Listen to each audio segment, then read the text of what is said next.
Hello students, हम लोग बात कर रहे थे sexual reproduction in flowering plant की। इसी के साथ द एजुकेशनल इंस्टीट्यूट एक बार फिर से आपका स्वागत करता है। चलिए तो हम बात करते हैं कि हम किन किन चीजों के बारे में बात ऑलरेडी कर चुके हैं। तो ये जो टॉपिक्स हैं इनके बारे में हम ऑलरेडी बात कर चुके हैं। अभी रिसेंटली हमने पॉलिनेशन कंप्लीट किया है। आज हम बात करेंगे फर्टिलाइजेशन और पोस्ट फर्टिलाइजेशन चेंजेस की। Fertilisation and post fertilisation changes कि फर्टिलाइजेशन कैसे होता है और जब फर्टिलाइजेशन हो जाता है तो उसके बाद क्या क्या चेंजेस देखने को हमें मिलते हैं फ्लावर्स में। लेकिन उससे पहले एक टॉपिक छूटा हुआ है, उस टॉपिक को कवर कर लेते हैं। वो टॉपिक हमें पॉलिनेशन के टाइम पे ही पढ़ा देना चाहिए था, लेकिन वो छूट गया है, तो पहले हम उसको कवर कर लेते हैं, फिर बात करेंगे हम फर्टिलाइजेशन और पोस्ट फर्टिलाइजेशन की। तो कौन सी टॉपिक छूटी है बच्चों? तो that is artificial hybridisation. Artificial hybridisation, ये टॉपिक हमारा छूट गया है, तो पहले हम इसके बारे में बात कर लेते हैं, फिर देखा जाएगा कि क्या होता है फर्टिलाइजेशन, क्या होता है पोस्ट फर्टिलाइजेशन चेंजेस। ठीक है, चलिए हमेशा की तरह तैयार हो जाइए आप पेन कॉपी के साथ, क्योंकि आपका हथियार वही है।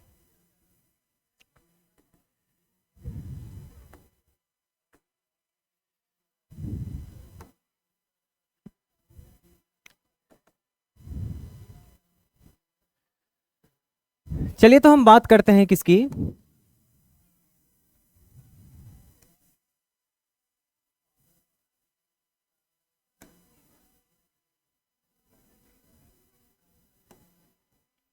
आर्टिफिशियल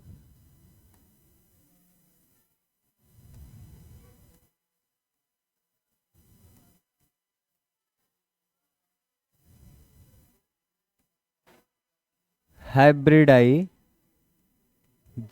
की। किसकी बात करते हैं? आर्टिफिशियल हाइब्रिडाइजेशन की।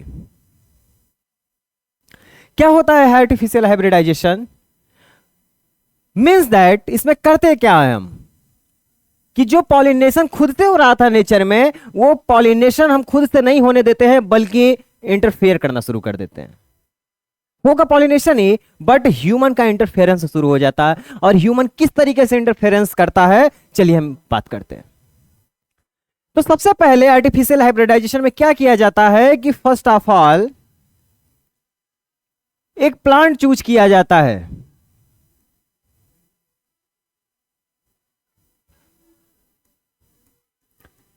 Choose the bisexual plant. अब बाइसेक्सुअल प्लांट है तो इसके फ्लावर में मेल रिप्रोडक्टिव ऑर्गन और फीमेल रिप्रोडक्टिव ऑर्गन दोनों होंगे, मतलब स्टेमन भी होगा और पिस्टिल भी होगा।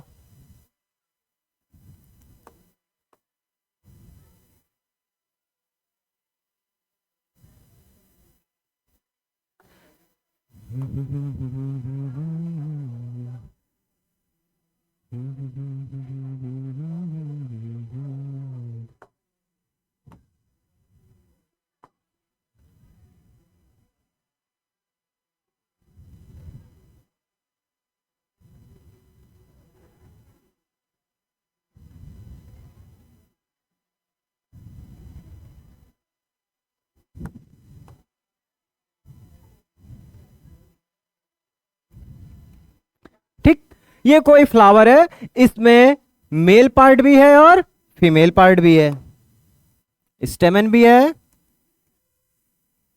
एंड पिस्टिल भी है। ठीक है, तो करते क्या है हम कि हमें क्या करना है कि फर्टिलाइजेशन जो होगा इस स्टिग्मा का या पिस्टिल का, जो भी बोल रहे अभी आप, इस फीमेल पार्ट का, वो इसके पॉलन ग्रेन्स में नहीं कराना है। मतलब यहां पे जो स्टेमन है, स्टेमन के पास एंथर है, एंथर देगा क्या, पॉलन ग्रेन। तो इसके पॉलन ग्रेन से हमें फर्टिलाइजेशन नहीं होने देना है, यही रोकना है। अब रोकेंगे तभी तो अपने हिसाब से फर्टिलाइजेशन करा पाएंगे। तो इसके लिए करना क्या होगा, तो इसके लिए करना होगा हमें कि ये जो हैं इनको काट के निकाल देना होगा। क्या करना होगा, काट के हटा देना होगा, कट कर देना होगा। कटिंग ऑफ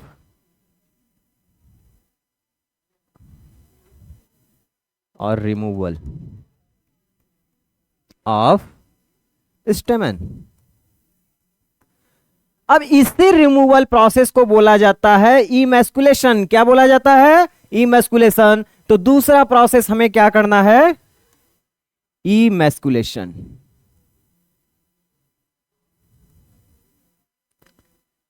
देखिए इमैस्कुलेशन का मतलब क्या होता है, ई का मतलब होता है एब्सेंट या रिमूव कर देना। मैस्कुलेशन का मतलब होता है male character, male character. Eliminate कर देना, एब्सेंट की जगह एलिमिनेट लिख लीजिए आप। ई का मतलब एलिमिनेट। तो जब हम मेल कैरेक्टर को क्या कर देते हैं, एलिमिनेट कर देते हैं, तो इसी को हम क्या बोलेंगे, इमैस्कुलेशन।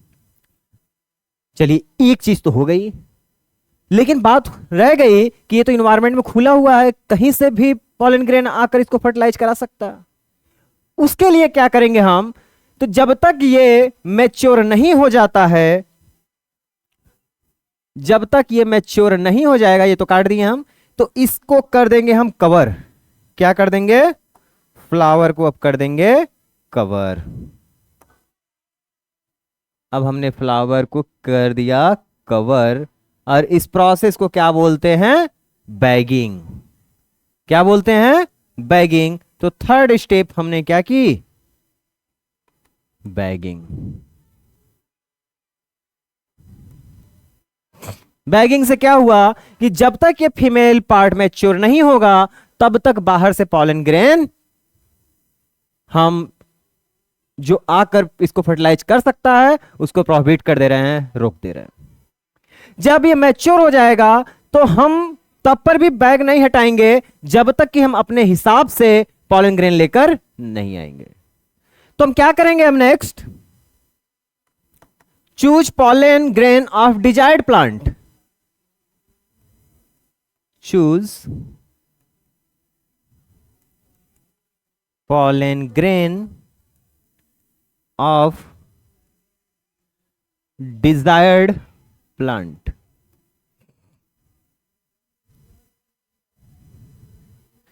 फिर क्या करेंगे, जब पॉलन ग्रेन चूज कर लिया तो इसका क्या करेंगे, हम डी बैगिंग करेंगे, बैग हटा देंगे।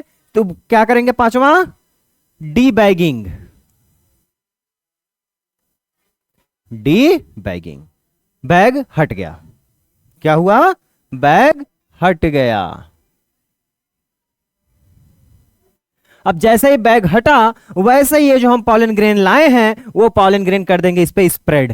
क्या कर देंगे, स्प्रेड कर देंगे। और जब ये स्प्रेड होगा तो जाहिर सी बात है कि कोई इस पे भी आएगा ही आएगा। जब आएगा तो वो जाहिर सी बात है कि फर्टिलाइज करेगा। क्या करेगा, फर्टिलाइज करेगा। तो डी बैगिंग की है। डी बैगिंग के बाद क्या करेंगे हम, spreading of desired pollen. SPREADING, spreading of desired pollen on stigma. ठीक है। अब इसके बाद जैसे स्प्रेडिंग हुई, फिर भी अभी बचाना है इसे कि हम तो स्प्रेड कर दिए, इन्वायरमेंट भी इसके ऊपर स्प्रेड ना कर दे। तो इन्वायरमेंट के भी स्प्रेडिंग से इसको बचाना है। तो फिर से इसके ऊपर वापस से क्या कर देंगे, हम अगेन रीबैगिंग कर देंगे। एक बार फिर से इसके ऊपर बैग चढ़ा देंगे ताकि ये जो पॉलन ग्रेन हम इसके ऊपर स्प्रेड किए हैं उसी से फर्टिलाइज करे, किसी और से फर्टिलाइज ना करे। ठीक है। तो फिर से क्या करते हैं हम, रीबैगिंग। रीबैगिंग मतलब बैगिंग प्रोसेस देखो तो 3 बार हो रहा है। एक बार बैगिंग, एक बार डी बैगिंग, एक बार रीबैगिंग। अब उसके बाद इसको छोड़ देते हैं सीड और फ्रूट में कन्वर्ट होने के लिए। फिर टेस्टिंग इसकी होती है कि सीड कैसा है, फ्रूट कैसा है। तो एट लास्ट क्या होगा? टेस्टिंग। आठवां स्टेप क्या है? टेस्टिंग। जब इतने स्टेप्स हमारे कंप्लीट होते हैं तब हम इसी को बोलते हैं क्या? Artificial hybridisation. Artificial hybridisation. और हमें जैसा सोच रहे थे वैसा सीड मिलने के चांसेस बनते हैं। जरूरी नहीं है कि नहीं हम बाहर से जो पॉलन ग्रेन लेकर आ रहे हैं इस पे स्प्रेड किए हैं तो बहुत अच्छे क्वालिटी का ही सीड मिल जाएगा, बट चांसेस हैं पूरे के पूरे मिलने के। और यही चांस हम सोचकर ही ये काम करते ही हैं कि हमें बेटर क्वालिटी का नेक्स्ट जनरेशन मिलेगा। तो इसी के साथ ये टॉपिक हमारा कंप्लीट होता है, आर्टिफिशियल हाइब्रिडाइजेशन। अब हम आएंगे अपने मेन टॉपिक पे, that is fertilisation and post fertilisation changes. तो सबसे पहले बात करेंगे हम फर्टिलाइजेशन की, ठीक है? चलिए इसको आप नोट डाउन कर लीजिए या स्क्रीनशॉट ही ले लीजिए।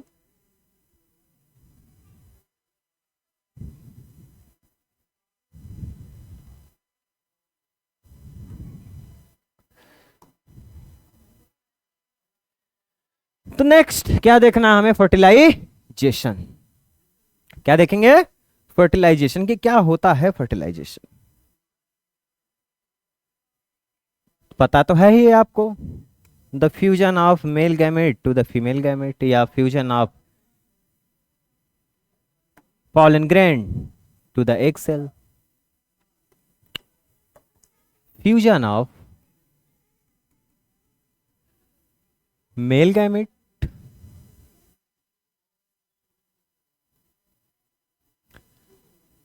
to the female gamete। यही है फर्टिलाइजेशन। लेकिन यह प्रोसेस इतना आसान नहीं है, मेहनत लगती है, वक्त लगता है, ठीक है? तो कैसे होगा ये, अब हम इसी के बारे में बात करेंगे। चलिए तो स्ट्रक्चर के थ्रू हम देखने की कोशिश करते हैं कि क्या होगा इसमें।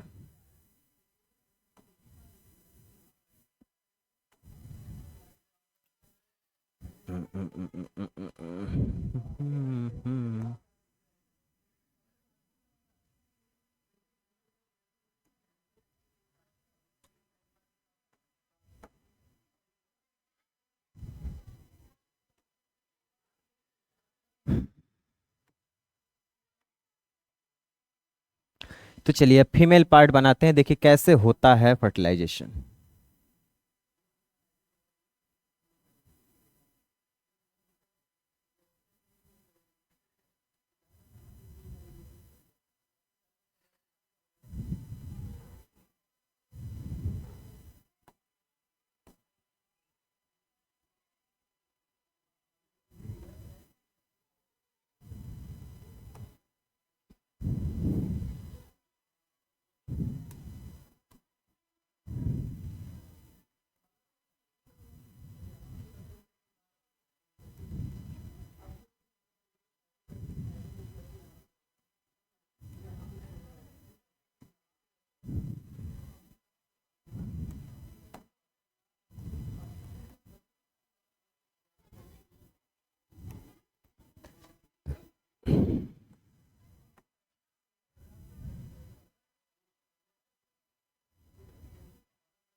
ठीक है, तो ये है पिस्टिल का स्ट्रक्चर।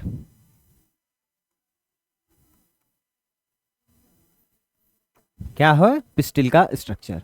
अब इसके ऊपर आकर पॉलन ग्रेन की स्प्रेडिंग होगी। किसकी स्प्रेडिंग होगी? पॉलन ग्रेन की स्प्रेडिंग होगी।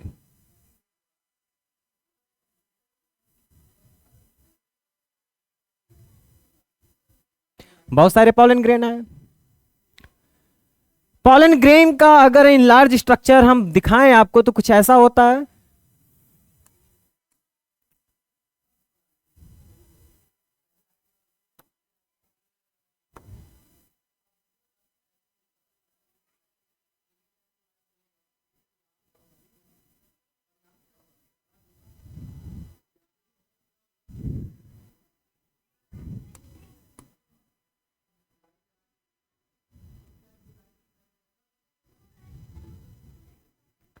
ये होता है वेजिटेटिव सेल,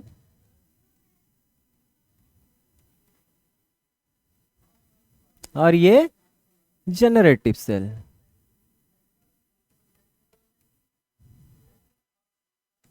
ठीक। मोस्ट ऑफ द केस में इसी स्टेज पे पॉलन ग्रेन आकर स्प्रेड होता है स्टिग्मा पे। किसमें? एंजियोस्पर्मिक प्लांट में। ये पूरी कहानी हम एंजियोस्पर्मिक की कर रहे हैं, हम जिम्नोस्पर्मिक या किसी और प्लांट की बात नहीं कर रहे हैं। एंजियोस्पर्मिक की कहानी है। तो आकर हुआ इस पे स्प्रेड। जैसे स्प्रेड हुआ है, आपको पता है कि पॉलन ग्रेन काफी ड्राई होता है, एकदम सूख गया रहता है, पानी की कमी रहती है, तभी तो एंथर रप्चर किया रहता है या निकले रहते हैं, पानी है ही नहीं, तो एकदम ड्राइड होता है। जब ड्राइड होता है तो पाउडरी रहता है ये, और आकर यहां पर स्टक कर जाता है। क्यों? क्योंकि स्टिग्मा के पास मॉइस्चर प्रेजेंट होता है। जैसे इस पे आया वैसे ही ये सबसे पहले मॉइस्चराइजेशन लेना शुरू कर देता है, नमी लेना शुरू करेगा, और नमी लेने के साथ साथ ही ये कंपैटिबिलिटी भी चेक कर लेता है। कैसे चेक कर लेता है? क्योंकि इसके पास होते हैं कंपैटिबिलिटी फैक्टर। क्या होते हैं? कंपैटिबिलिटी फैक्टर होते हैं। तो सबसे पहले स्प्रेडिंग होगी पॉलन ग्रेन की,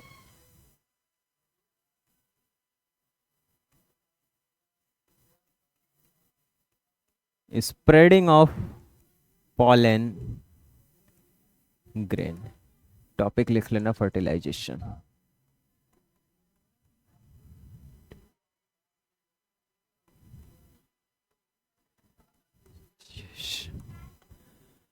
स्प्रेडिंग ऑफ पॉलन ग्रेन हुआ। अब नेक्स्ट ये क्या कर रहा है? कंपैटिबिलिटी चेक कर रहा है। कंपैटिबिलिटी चेकिंग मतलब ये पहचान रहा है कि हम सही प्लांट पे आए हैं कि नहीं,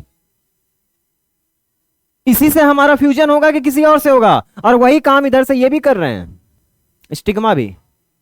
फीमेल पार्ट भी यही काम करता है, मेल भी यही करता है। मेल के पास क्या होता है ऐसा जिससे कि ये चेक कर लेता है?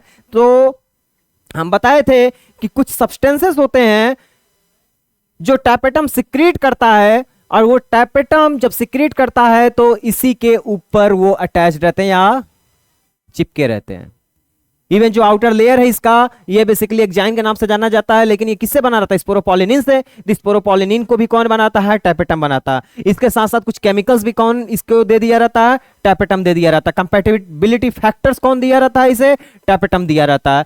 तो अगर ये सेम स्पीसीज के हुए तो इनका कंपैटिबिलिटी फैक्टर आपस में क्या कर जाएगा? मैच कर जाएगा। क्या कर जाएगा? मैच कर जाएगा। अगर ये सेम स्पीसीज के नहीं हुए तो दोनों की कंपैटिबिलिटी फैक्टर डिफरेंट होगी और एक दूसरे से आपस में ये मैच नहीं कर पाएंगे। जब मैच नहीं करेंगे तो आगे के प्रोसेस इनिशिएट नहीं होंगे, आगे के प्रोसेस इनिशिएट नहीं होंगे।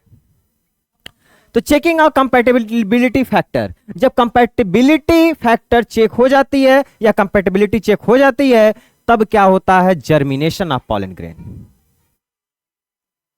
जर्मिनेशन ऑफ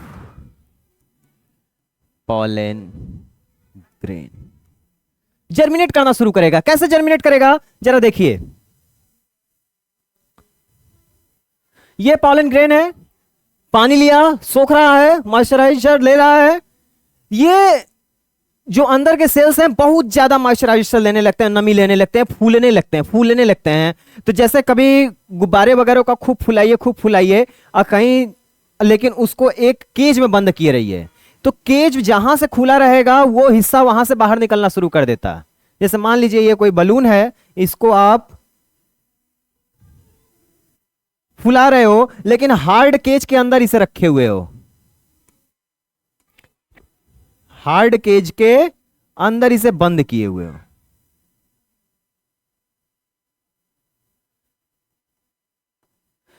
तो मान लो कहीं से ये केज एक जगह से टूटा हुआ है, क्या है, एक जगह से ये केज टूटा हुआ है, और जहां से ये केज टूटा हुआ है वहां से बलून बाहर की तरफ निकलना शुरू कर देगा। क्या कर देगा, बाहर की तरफ निकलना शुरू कर देगा। तो सेम वही कहानी होती है, मॉइस्चराइजर पाकर ये अंदर वाला जो मेम्ब्रेन है वो स्वेल करना शुरू कर देता, फूलने लगता है। जब फूलने लगता है तो जहां पे भी इसको जगह मिलता है वहां से पास आउट करना शुरू कर देता है। तो ये पॉलन ग्रेन मान लो कि यहां से बाहर निकलना शुरू कर दिया, ठीक है, यहां से बाहर निकलने लगा अगर, तो इसी को बोलते हैं क्या, जर्मिनेशन। और जिस पॉइंट से बाहर निकलता है उस पॉइंट को क्या बोलते हैं, जर्म पोर, जर्म पोर या अपर्चर भी बोलते हैं। तो इनका अब क्या स्टार्ट हो जाएगा, जर्मिनेशन। क्या स्टार्ट हुआ, जर्मिनेशन।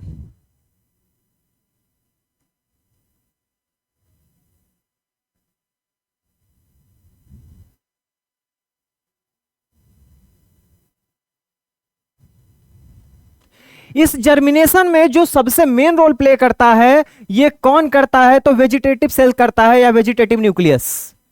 एक्चुअल में कुछ इस तरीके से होता है ये germination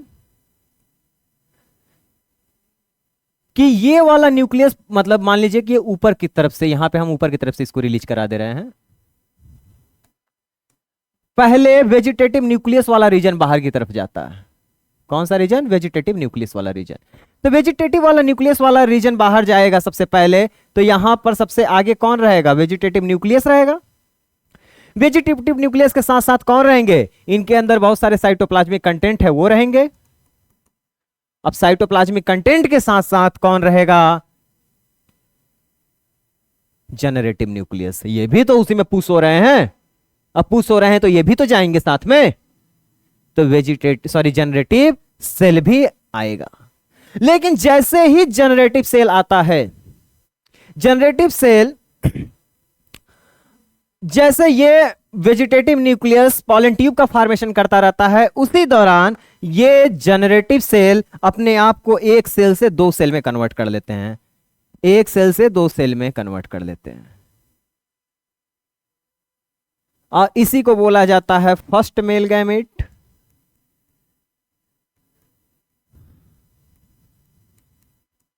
and second male gamete. Vegetative nucleus का काम क्या है, तो ये आगे की तरफ बस प्रोट्यूड कर रहे हैं, बढ़ा रहे हैं, मतलब जर्मिनेशन करा रहे हैं। क्या करा रहे हैं, जर्मिनेशन करा रहे हैं, रास्ता बनाते जा रहे हैं। तो ये फाइनली रास्ता बनाते बनाते बनाते बनाते कहां तक पहुंच जाते हैं, माइक्रोपाइलर एंड तक। कहां तक पहुंच गए, माइक्रोपाइलर एंड तक।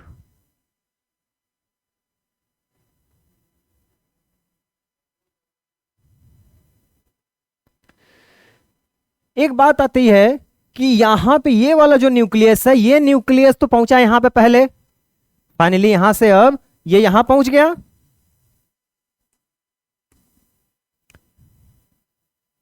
तो पहले तो इसको फर्टिलाइज करना चाहिए ना, तो नहीं, ये फर्टिलाइज नहीं करता है पहले। क्यों, क्योंकि यहां तक आते आते वो पूरी तरीके से कॉन्स्ट्रिक्ट कर गया रहता है या डीजनरेट कर गया रहता है। वेजिटेटिव न्यूक्लियस यहां तक आते आते डीजनरेट कर जाता है।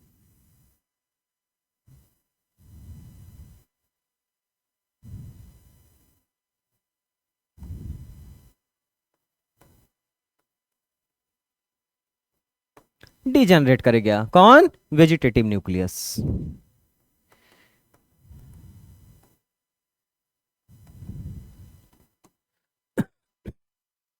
अब कैसे यहीं तक आते हैं, तो जैसे ही अंदर पेनिट्रेट करता है उसी टाइम पर यहां पर ये जो अगल बगल वाले सेल हैं इनको बोलते हैं हम क्या, सिनर्जिड सेल। ओहो,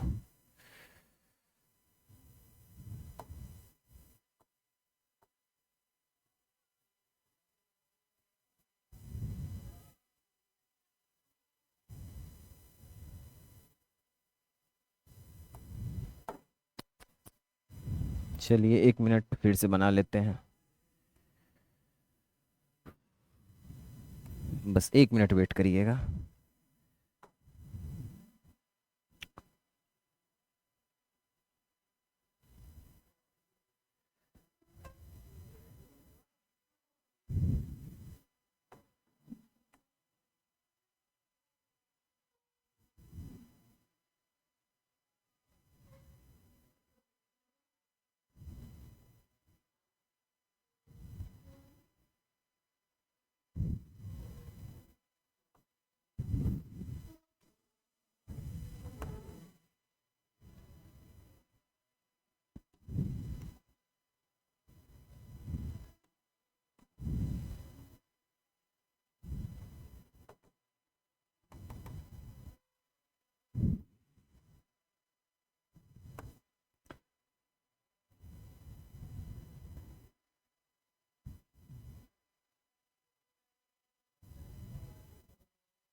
तो आगे कौन था,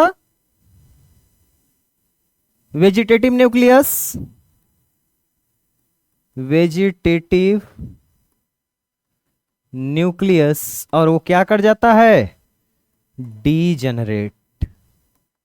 क्या कर गया, डीजनरेट। इसी के ठीक पीछे पीछे कौन आ रहा है, तो इसी के पीछे पीछे आ रहा है कौन, फर्स्ट मेल गैमेट और second male gamete. First male gamete and second male gamete. ठीक है, तो ये तो कर गया डीजनरेट, तो जो है पीछे वही ना अब करेगा फर्टिलाइज, पीछे वाला ही न्यूक्लियस ही। हाँ, यहीं पे एक चीज और कि जब ये आगे की तरफ बढ़ता है, अंदर की तरफ आता है, तो यहां से कुछ केमिकल भी सिक्रीट होते हैं जो बोलते हैं कि हम इधर हैं, इधर आओ, इधर आओ, इधर आओ। ये बोलने का काम कौन करता है, मतलब वो केमिकल कौन रिलीज करता है, तो ये जो अगल बगल के सिनर्जिड सेल्स हैं ये काम वो करते हैं,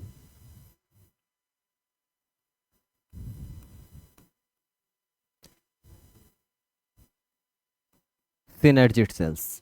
और इसमें से एक सिनर्जिड सेल क्या बनाता है, अपने आप को डीजनरेट करके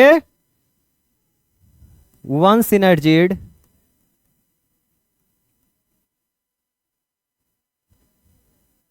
degenerate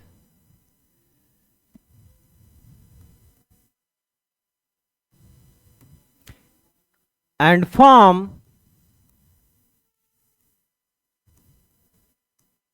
filiform apparatus, filiform apparatus। क्या फॉर्म किया, फिलीफॉर्म apparatus। ठीक उसी के नीचे रहता है ये, यहां पर ये है फिलीफॉर्म apparatus।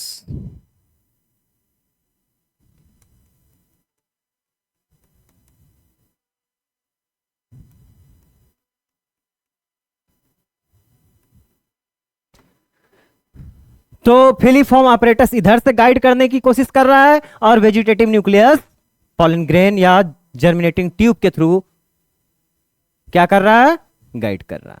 तो फाइनली जब यहां पर आते हैं तो इधर से ये भी खत्म हो गया रहता है, तब तक सिनर्जिड सेल भी जनरेट कर गया रहता है, इधर से वेजिटेटिव न्यूक्लियस भी डिजनरेट कर गया रहता है। बचता कौन है, तो फर्स्ट मेल गैमेट और सेकेंड मेल गैमेट बचता है।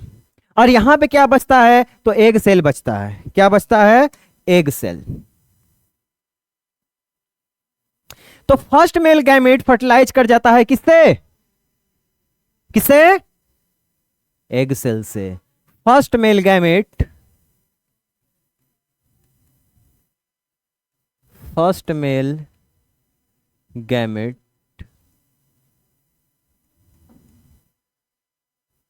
Plus egg cell, egg cell, ये दोनों मिलकर क्या बनाते हैं? जाइगोट। क्या बनाएंगे? जाइगोट। प्रोसेस का नाम क्या है? प्रोसेस का नाम है सिंगेमी, या इसी को बोलते हैं जनरेटिव फर्टिलाइजेशन। क्या बोलेंगे? Generative fertilisation. ठीक है, ये हो गया पहला प्रोसेस। दूसरा, अभी एक मेल गैमेट बचा हुआ, तो दूसरा क्या होता है? सेकेंड मेल गैमेट जाकर फ्यूज करता है, सेकेंड मेल गैमेट फ्यूज करता है किससे? पोलर सेल से, और क्या बना लेता है? पेन। ये आप प्राइमरी एंडोस्पर्म बस लिख लो, प्राइमरी एंडोस्पर्म। प्रोसेस का नाम क्या है? तो ये है जनरेटिव वेजिटेटिव फर्टिलाइजेशन, वेजिटेटिव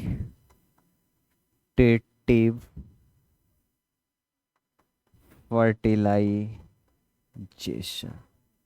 क्या है? Vegetative fertilisation. ये आई थिंक आप नोट कर लिए होंगे, उनको इरेज कर दे रहे हैं हम।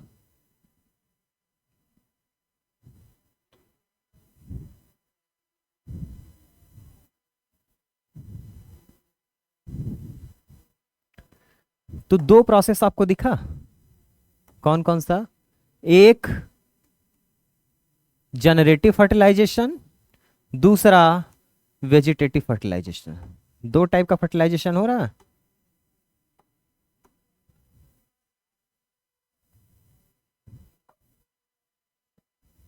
ठीक है, इन्हीं दोनों को कंबाइनली मिलाकर क्या बोला जाता है?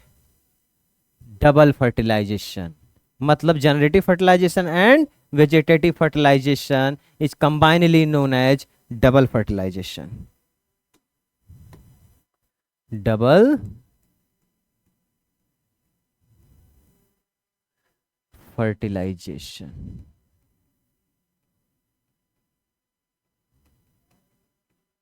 Double fertilisation.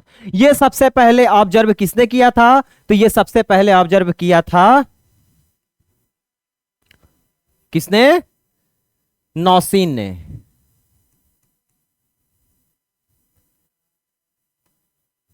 नौसीन firstly observed, firstly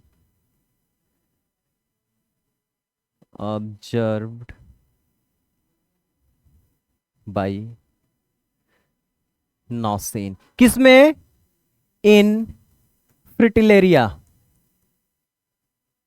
फ्रिटिलेरिया plant.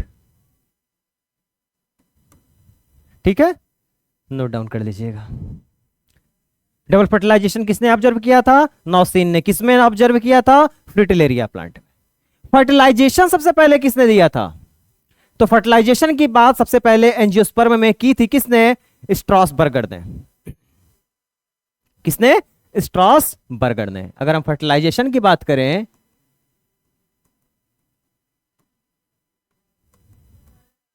तो फर्टिलाइजेशन किसने डिस्कवर किया था या किसने देखा था सबसे पहले एंजियोस्पर्म में? तो स्ट्रॉसबर्गर ने।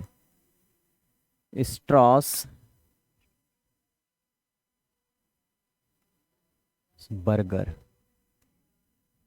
स्ट्रॉसबर्गर। ठीक है, लेकिन डबल फर्टिलाइजेशन किसने? नौसीन ने। ठीक,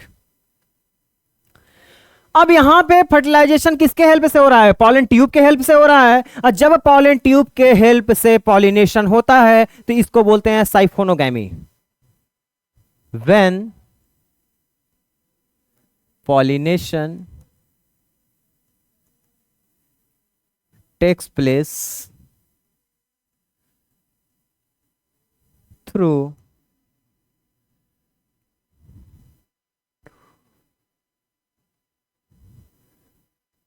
pollen tube formation, that is क्या बोलेंगे, साइफोनोगैमी। साइफोनोगैमी नोट डाउन करिए, सब इंपॉर्टेंट पॉइंट है, एक भी पॉइंट मिस मत करिएगा।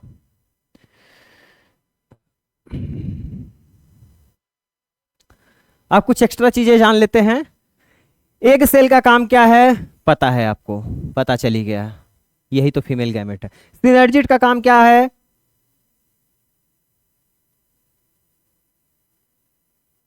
तो गाइडलाइन प्रोवाइड करना है, किसको, डेवलपिंग पॉलन ट्यूब को, कैसे, फिलीफॉर्म अपरेटस का फॉर्मेशन करा के। ठीक, वेजिटेटिव न्यूक्लियस का क्या रोल था ये आपने देख लिया। इधर पोलर सेल का काम क्या है, तो polar cell second male gamete से फ्यूज करके वेजिटेटिव फर्टिलाइजेशन करता है और फाइनली प्राइमरी इंडो स्पर्म बनाता है।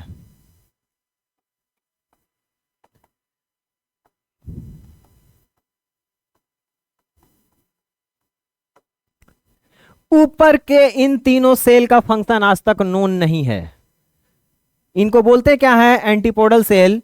एंटीपोडल सेल का फंक्शन नोन नहीं है, एंटीपोडल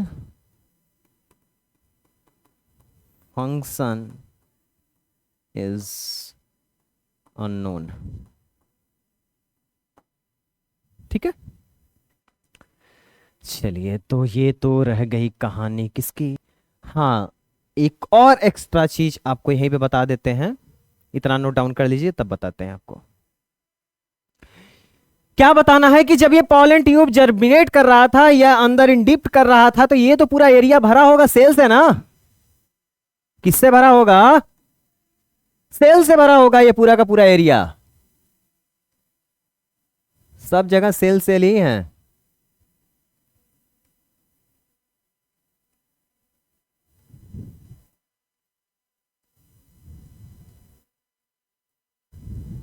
खाली नहीं है।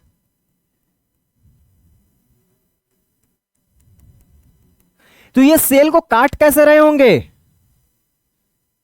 कैसे अंदर की तरफ पेनिट्रेट कर रहे होंगे, तो इनके पास इसेंशियल रिक्वायरमेंट्स की सारी चीजें अवेलेबल होती हैं। इसके लिए जरूरत पड़ेगी इन्हें सेल्यूलेज एंजाइम की, कैलेज एंजाइम की, पेक्टिनेज एंजाइम की, बोरॉन की, कैल्शियम की, एनर्जी की। ये सारी चीजें किसके पास होता है, पॉलन ग्रेन के पास होता है। तो किसके हेल्प से ये पेनिट्रेट करते हैं इनसाइड, तो इरेज करके यहीं पे लिख दे रहे हैं, इतना तो आप लिख लिए होंगे।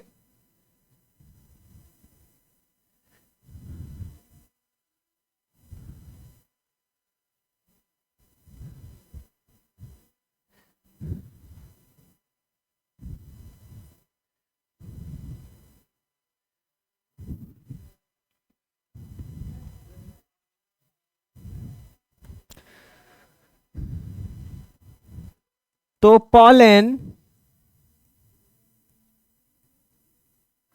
जर्मिनेट करता है किसके हेल्प से, एक सेकेंड,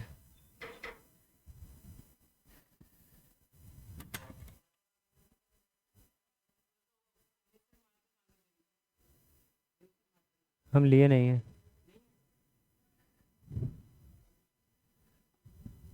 बंद कर। pollen germinate with the help of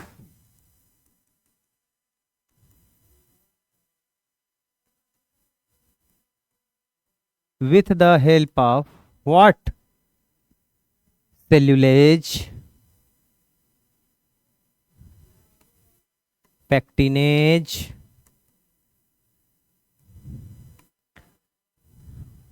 ये सब क्या है, एंजाइम्स।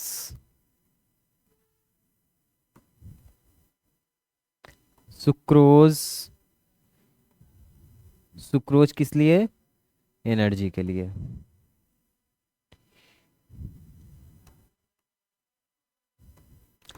इसी के साथ साथ कुछ आयंस की भी जरूरत पड़ती है इन्हें। वो आयंस कौन से हैं? Boron and calcium ion. ये सारी चीजें पॉलन ग्रेन्स में प्रेजेंट होती हैं, इसी वजह से ये अंदर की तरफ पेनिट्रेट करते जाते हैं, इनको काटते छांटते जाते हैं। ठीक है, चलिए, इसी के साथ खत्म हुआ क्या? फर्टिलाइजेशन। अब फर्टिलाइजेशन जैसे हो गया तो फिर क्या चेंजेस हमें देखने को मिलेंगे? तो नेक्स्ट हम बात करेंगे पोस्ट फर्टिलाइजेशन चेंजेस की। किसकी बात करेंगे? पोस्ट फर्टिलाइजेशन चेंजेस की। चलिए, तो हम बात करने वाले हैं पोस्ट फर्टिलाइजेशन चेंजेस की। इसमें से कुछ नोट करना है तो नोट करिए, अदरवाइज आगे बढ़ते हैं।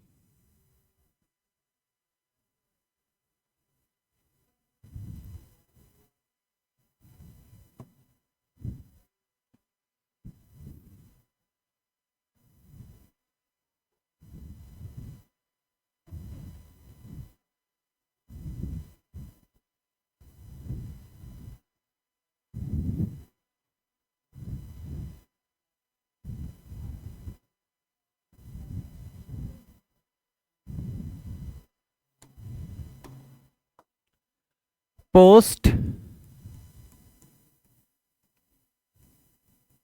Fertilisation changes. Post fertilisation changes ये दो टाइप के होते हैं, physical changes and biological changes. Physical changes and biological changes.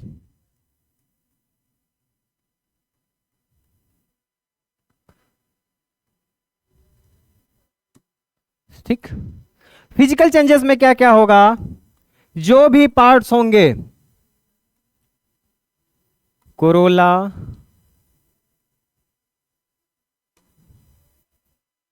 Style,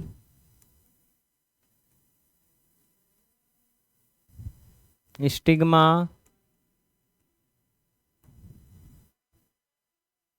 sometimes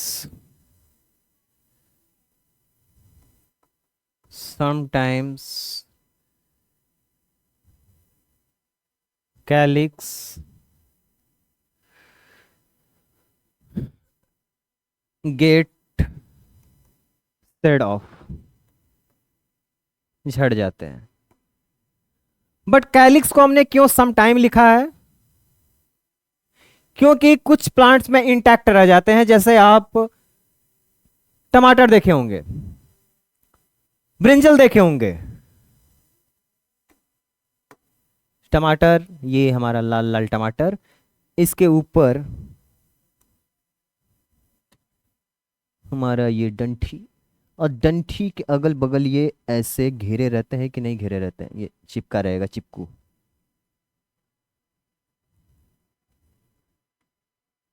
ठीक है, ये कुछ और नहीं है, कैलिक्सी है। क्या है? कैलिक्स। इंडिविजुअल के क्या बोलेंगे? सेपल। ये टमाटर। ब्रिंजल में भी देखेंगे तो कुछ ऐसी ही कहानी होती है। बैगन।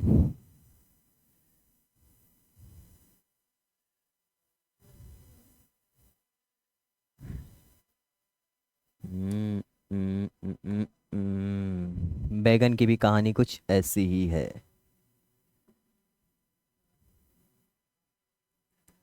ठीक, तो ये क्या है?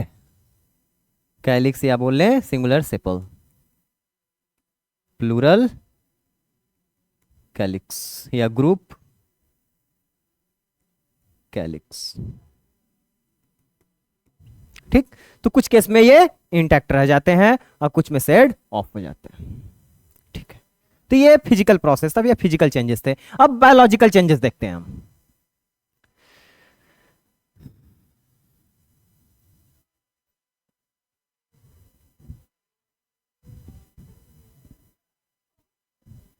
बचा क्या रह गया था हमारा? तो बचा रह गया था नीचे थैलेमस।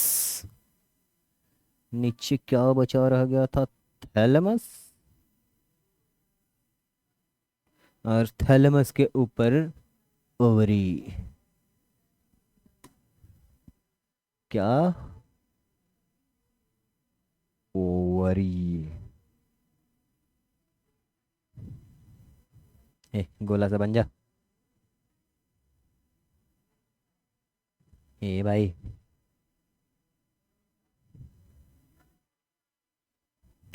क्या है? ओवरी।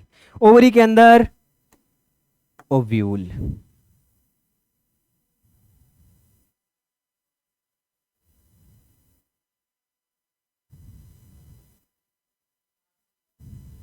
ठीक, ओवरी के अंदर ओव्यूल। ओव्यूल के अंदर ये शुरू में, एकदम शुरू की कहानी बताएं तो ये पूरा किससे भरा था?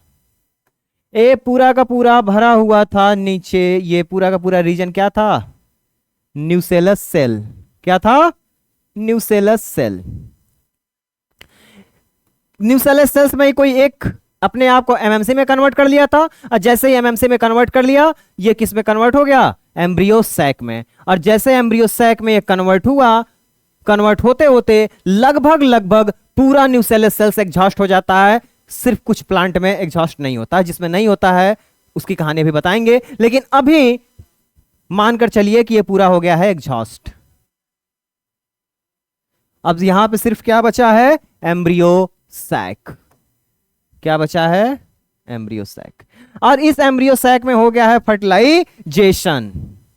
यहां पर क्या था? Egg cell. क्या था? Egg cell. एग सेल कर गया है फर्टिलाइजेशन। किससे कर गया है? तो पॉलन ग्रेन से कर गया है। यहां पर प्रेजेंट था हमारा पोलर सेल। पोलर सेल भी फर्टिलाइज कर गया है किससे? सेकेंड मेल गैमेट से। सेकेंड मेल गैमेट से। अब इधर ये डेवलप करेगा जाइगोट से। क्या बनाएगा ये? जाइगोट से एम्ब्रियो। और जैसे ये एम्ब्रियो बनाना शुरू करेगा, वैसे ही इसको जरूरत पड़ेगी किसकी? न्यूट्रिएंट्स की। न्यूट्रिशन की। वो न्यूट्रिएंट्स कौन देने की कोशिश करेगा? तो ये जो बने हैं, ये क्या बने हैं? तो प्राइमरी एंडोस्पर्म। प्राइमरी एंडोस्पर्म अपने आप को कन्वर्ट करेंगे इंडोस्पर्म में। किसमें? इंडोस्पर्म में। ये अपने आप को इधर ऊपर से पूरा डिवीजन कर करके डिवीजन कर करके डिवीजन कर करके पूरा भरने की कोशिश करते हैं। बहुत सारा डिवीजन होने लगेगा। किसमें? किसमें? प्राइमरी एंडोस्पर्म में। ये पूरा एरिया कवर कर लेंगे। क्यों कवर करेंगे? ताकि जो डेवलपिंग एम्ब्रियो है, या एम्ब्रियो जो डेवलप कर रहा है, उसको मिल सके क्या? न्यूट्रिशन। क्या मिल सके? न्यूट्रिशन। तो ये जो एंडोस्पर्म है, ये एंडोस्पर्म बेसिकली 3 टाइप के बनते हैं। कितने टाइप के? 3 टाइप के। कितने टाइप के? 3 टाइप के। तो क्या चेंजेस हमें देखने को मिले? Biological changes. एक, जाइगोट कन्वर्ट होगा एम्ब्रियो में। जाइगोट कन्वर्ट हुआ एम्ब्रियो में। प्राइमरी एंडोस्पर्म किस में कन्वर्ट होगा? एंडोस्पर्म में। नेक्स्ट क्या चेंजेस हमें देखने को मिलेगा? तीसरा, तो तीसरा चेंज है कि ओव्यूल कन्वर्ट होगा सीड में। ओव्यूल कन्वर्ट होगा सीड में। और चौथा, ओवरी कन्वर्ट होगा फ्रूट में। किसमें? फ्रूट में। ये पहला, ये दूसरा, ये तीसरा, ये चौथा। ये 4 चेंजेस हमें देखने को मिलेंगे बेसिकली किसमें? बायोलॉजिकल चेंजेस में, जो फर्टिलाइजेशन के बाद देखने को मिलता। तो आज हम बात करेंगे इंडोस्पर्म के टाइप्स की। ये तो पता चली गया कि डिवीजन करेगा, लेकिन ये डिवीजन के बेसिस पे ही 3 टाइप के होते हैं। उन तीनों के पहले बात कर लेते हैं, फिर इसी के बाद आज का लेक्चर यहीं पे खत्म करेंगे। नेक्स्ट क्लास में हम देखेंगे कि इनका एम्ब्रियोनिक डेवलपमेंट कैसे होता है। एक्चुअल में इंडोस्पर्म का फॉर्मेशन और एम्ब्रियो का फॉर्मेशन दोनों साथ साथ चलता है, पैरेलल चलता है, लेकिन हम साथ साथ नहीं देख सकते ना, दोनों कहां से डेवलप कराएं एक साथ। तो सेपरेटली ही देखना पड़ेगा। तो इंडोस्पर्म का फॉर्मेशन आज देख लेते हैं, फिर देखेंगे एम्ब्रियो का फॉर्मेशन। और एम्ब्रियोज जब कंप्लीटली डेवलप हो जाएगा तो ओव्यूल कन्वर्ट हो जाएगा किसमें, सीड में। और सीड जैसे डेवलप होता रहता है वैसे ही बाहर से ओवरी अपने आप को किसमें कन्वर्ट करता रहता है, फ्रूट में कन्वर्ट करता रहता है। ये सारे के सारे प्रोसेस साइमल्टेनियसली चलते हैं। ठीक है, चलिए तो हम बात करते हैं अब इंडोस्पर्म की। किसकी, इंडोस्पर्म की। तो टाइप्स ऑफ इंडोस्पर्म।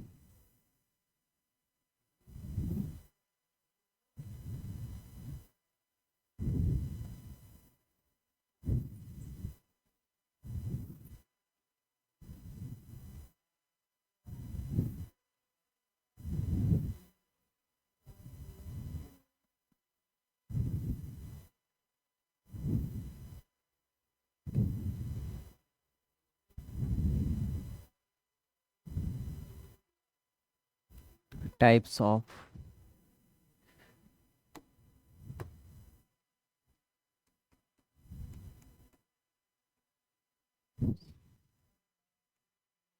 इंडोस्पर्म, ये तीन टाइप के होते हैं।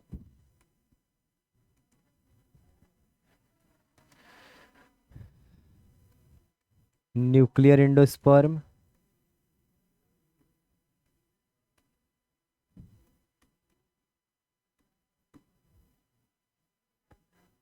सेल्यूलर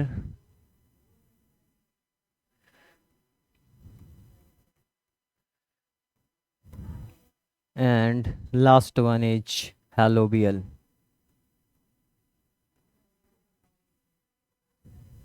तीन टाइप के। तो देखिए कहानी क्या है। अब हम बस एम्ब्रियो सैक बना रहे हैं।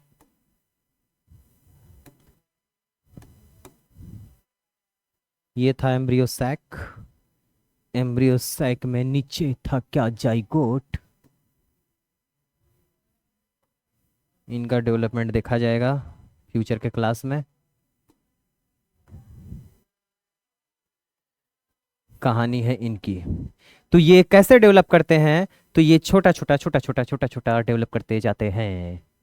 किस कलर से हम दिखाएं, चलो पीले रंग से दिखा देते हैं, नहीं नीले।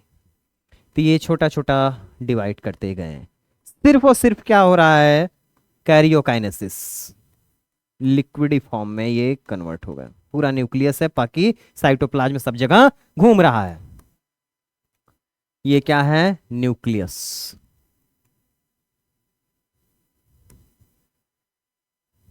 Only KARYO, karyokinesis takes place. ठीक,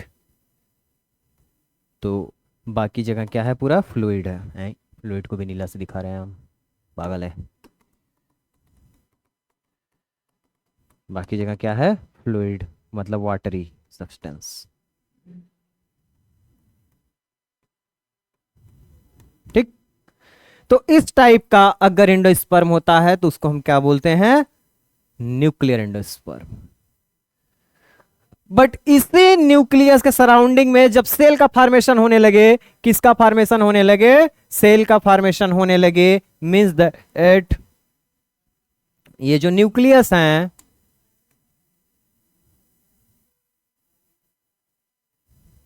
ये सेल बनाने लगे, सेल में कन्वर्ट होने लगे।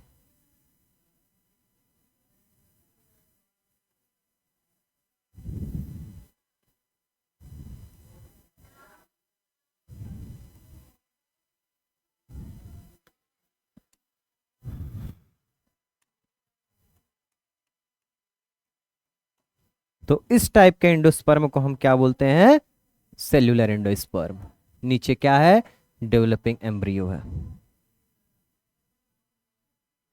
Developing embryo.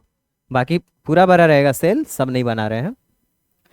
हेलोबियल में दोनों के बीच का कंडीशन रहता है, कैसा कंडीशन, दोनों के बीच का कंडीशन।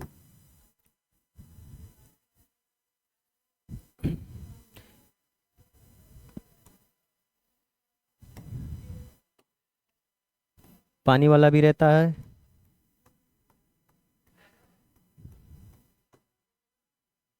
नीचे डेवलपिंग एम्ब्रियो बना लो, अभी रफली बना लो, बाद में देखा जाएगा कैसे ये डेवलप करता है। और अगल बगल क्या रहते हैं, पेरिफेरी में क्या रहते हैं, सेल्यूलर एंडोस्पर्म। क्या रहते हैं, सेल्यूलर एंडोस्पर्म। आइला नीला बनाना था ना।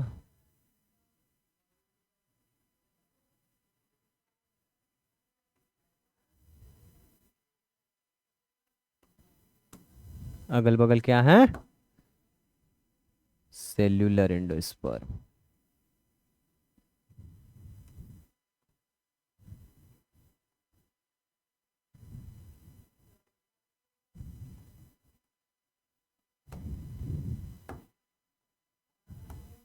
और बीच में क्या है, न्यूक्लियर। तो इसमें न्यूक्लियर भी है और सेल्यूलर भी है, इसीलिए इसको क्या बोलते हैं, हेलोबियल। क्या बोलते हैं, हेलोबियल। इसको चाहे तो आप पूरा का पूरा भर सकते हैं, किससे,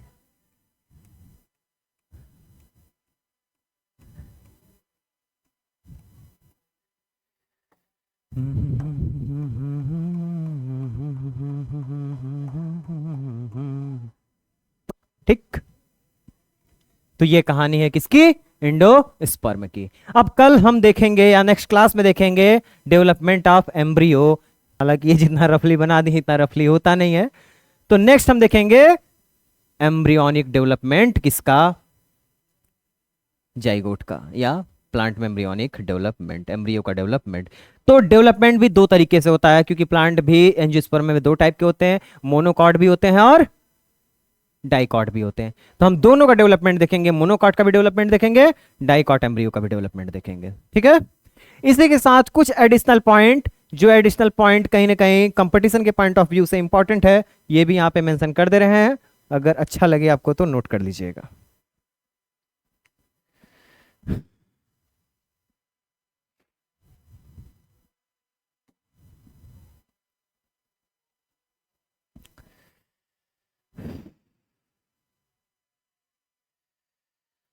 इंपॉर्टेंट पॉइंट क्या है कि कुछ ऐसे प्लांट होते हैं, सॉरी सीड होते हैं, जिसमें न्यूसेलस पूरी तरह से एग्जॉस्ट नहीं होता।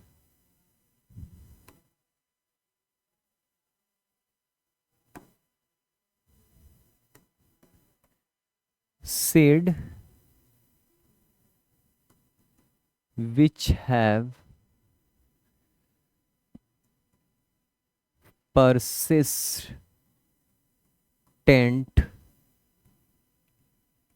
nucellus is called पेरीस्पर्मिया। क्या बोलेंगे, पेरीस्पर्मिक सीड या पेरीस्पर्मिया, पेरीस्पर्मिक सीड।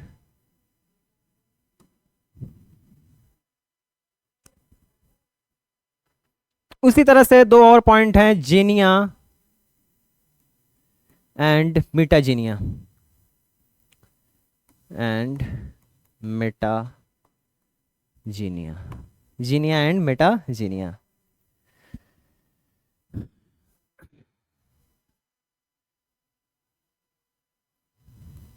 पहले लिख लो, इफेक्ट ऑफ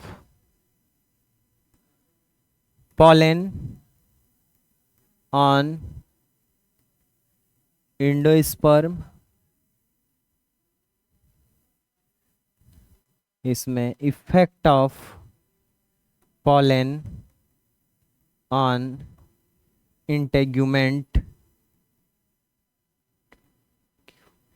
और स्पोरोजीनस सेल्स, स्पोरोजीनस सेल। चलिए ये दोनों पॉइंट लिख तो भले लिए, समझ में नहीं आया होगा, तो चलिए देखिए कि जब फर्टिलाइजेशन हो रहा था,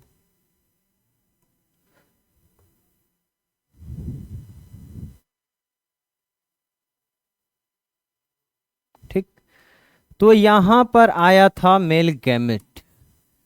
कौन आया था, मेल गैमेट। मेल गैमेट का फ्यूजन हुआ था किससे, एग सेल से। अब ये है मेल कैरेक्टर। इस मेल कैरेक्टर की डोमिनेंसी, अगर कैरेक्टर किसी तरीके से दिखे, ये फर्स्ट में मेल गैमेट था और सेकेंड मेल गैमेट किससे फ्यूज किया गया था? पोलर सेल से। अब पोलर सेल जो फ्यूज किया है उसमें अगर कैरेक्टर मेल का डोमिनेट करेगा तो इसके अंदर जो डेवलपमेंट दिखेगा वो मेल कैरेक्टर की डोमिनेंसी दिखेगी। किसकी? जो एंडोस्पर्म पूरा बनेगा, इस एंडोस्पर्म में किसकी डोमिनेंसी दिखेगी? मेल कैरेक्टर की डोमिनेंसी दिखेगी। और जब मेल कैरेक्टर की डोमिनेंसी दिखेगी तो इसी कंडीशन को बोलते हैं क्या? जीनिया। इसीलिए लिखे हम क्या? इफेक्ट ऑफ पॉलन, सॉरी यहां पे ऑन रहेगा, ऑन एंडोस्पर्म। यहां पे पॉलन का मतलब है male character, effect of male character on endosperm.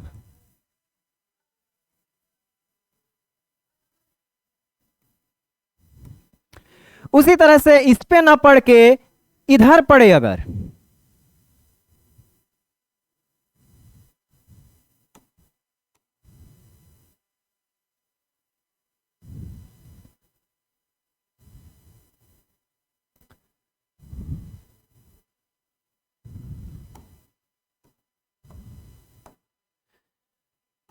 अब ये कैरेक्टर बाहर के सेल्स पे अगर आ जाए, इंटेगुमेंट के सेल्स पे आ जाए मेल कैरेक्टर,